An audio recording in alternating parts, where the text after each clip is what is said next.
Alassane Ouattara est un prestidigitateur. Mais Alassane Ouattara est un menteur. Et je le répète pour vos auditeurs et pour vos téléspectateurs, il ne faut pas que les gens fassent attention à son esbrouf. C'est parce qu'il est menteur qu'il n'a jamais réussi à arriver au pouvoir depuis 1993. Le mot est fort, menteur. Le mot n'est pas fort. C'est ce qu'il est. C'est la description.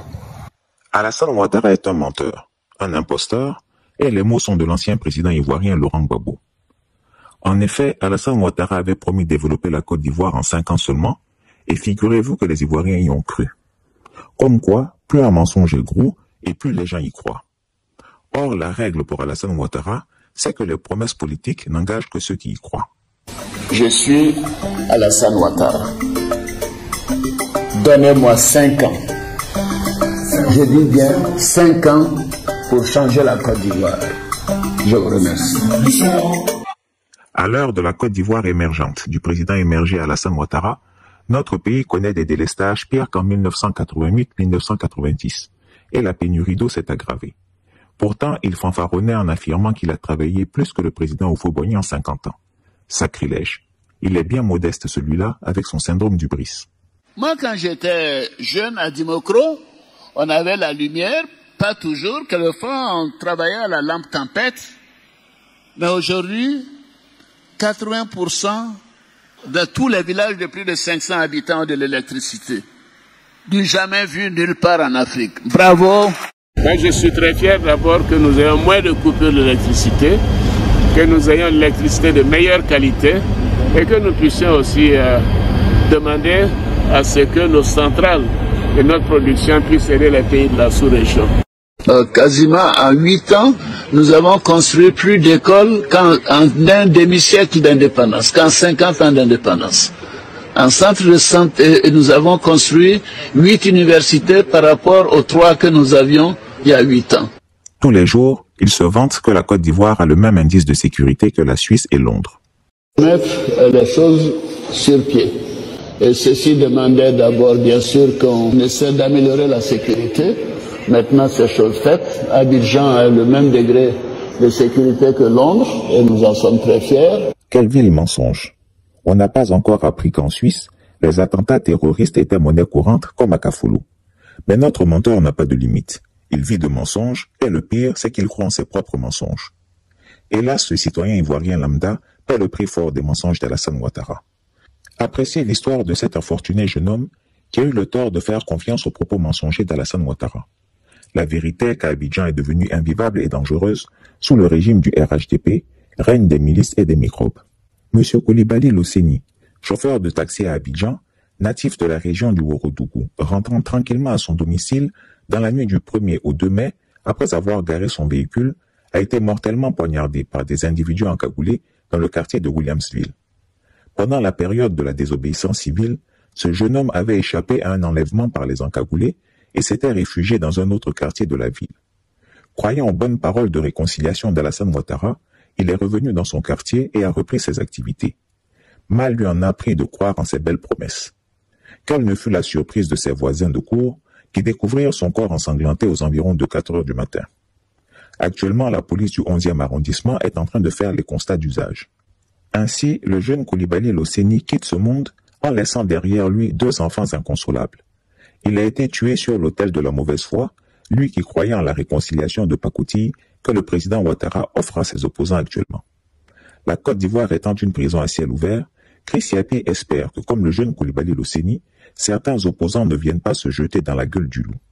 Un loup affamé et humilié, qui pour une fois se veut rusé et prend le soin d'amadouer et d'attirer le maximum d'agneaux dans l'enclos avant de s'offrir un festin digne. Mais et les victimes, il y a pas, vous savez, on ne peut pas regarder ces questions d'un seul côté. J'ai des victimes ici qui ont introduit un procès à son encontre. Il y a quand même eu des condamnations ici. Il y a des procès qui l'attendent. Vous avez également parlé des personnes libérées récemment. Est-ce à dire que les procédures seront abandonnées dans une logique de réconciliation? Non. Non, le temps de la justice a déjà commencé. Donc pour le moment, la réconciliation est en avance, mais les procédures continuent. Parce qu'il faut absolument que justice se fasse, pour ne surtout pas que les mêmes faits reproduisent les mêmes effets demain. Alassane Ouattara est trop gentil pour être convaincant quant à sa sincère volonté d'une vraie réconciliation. Des libérations sélectives, une épée de Damoclès suspendue sur la tête de ses opposants. Que vaut la parole de quelqu'un qui a violé la Constitution? Et vous ne craignez pas qu'à l'occasion d'un procès à Abidjan, Laurent Gbagbo transforme ce procès en tribune politique? Oh, vous savez, je crois qu'il n'a aucune influence réellement. Il a maintenu les gens par la terreur, par l'argent. Maintenant qu'il est donc dépouillé des moyens de l'État, il sera jugé sur ces questions de manière tout à fait normale. D'ailleurs, ce que je crains, c'est que peut-être il y ait une tentative d'enlèvement ou peut-être de violence à son endroit. Et c'est pour cela que je l'ai envoyé à Korogo, pour le protéger en réalité. Mais il sera jugé. Il sera jugé en interne. Et je demande qu'il soit jugé par la Cour pénale internationale. Pas les Ivoiriens, nous, on est très bien. Vous êtes en Côte d'Ivoire, moi je vois que nous sommes très bien, on est ensemble, les gens vivent dans les quartiers ensemble, ils sont au marché, ils ne sont pas à couteau tiré comme si... Quand on parle de la politique... Laurent Gbagbo, j'ai jamais eu de problème. On a eu toujours des relations fraternelles et amicales.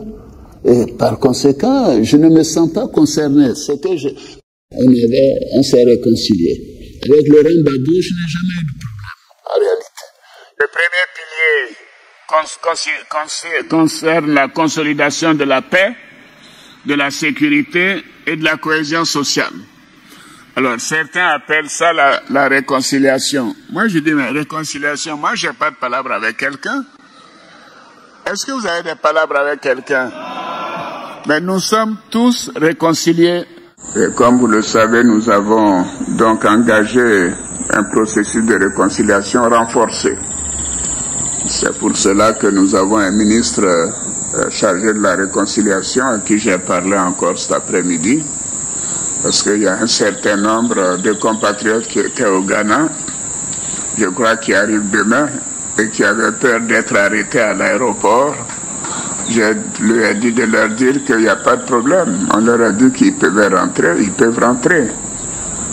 Comme je l'ai indiqué pour Laurent Gbagbo, qui peut rentrer à tout moment. Chris Yapi ne ment pas.